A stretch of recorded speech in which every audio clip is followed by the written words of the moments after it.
আজকে একটা নতুন রেসিপি নিয়ে আসলাম। এখানে বেশ কিছুটা সরিষা শাক নিয়ে নিছি। সরিষা শাকগুলো সুন্দর করে কুচায়া ভর্তা করব।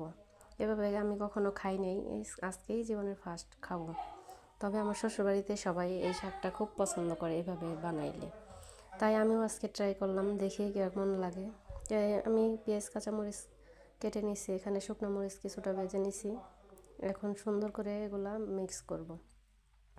এখন ভর্তাটা বানাবো, দেখে খেয়ে কেমন স্বাদ হয় আজকে।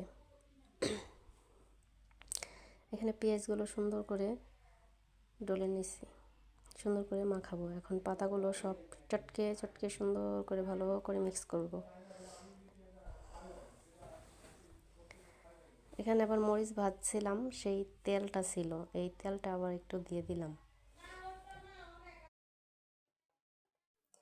এই তেলও হয় নাই, তারপরে আবার সরিষা তেল দিয়েছিলাম কিছুটা ঘেরানোর জন্য। বেশ কিছুটা সরিষা তেল দিয়েছি, সেইটা স্কিপ হয়ে গেছে ভিডিওটা। দেখেন কত সুন্দর করে মাখাইছি, এত সুন্দর একটা স্মেল আসছিল যে অবাক।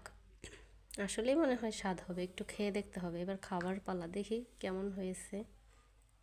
এখন সুন্দর করে আমি ভাতের সাথে মাখছিলাম। এখন দেখি কি অবস্থা। উফ, মুখে দিতে এত স্বাদ, ভাই রে ভাই, আমি কখনো কল্পনা করি নাই এই জিনিস এত মজা হতে পারে। খুব স্বাদ, উফ, অনেক মজা লাগছে। আপনারাও আমার মতো এরকম করে একবার বানায় খাইয়ে দেখলে বুঝতে পারবেন এই জিনিস এত স্বাদ আগে কখনো বুঝিনি। খুব মজা হয়েছে।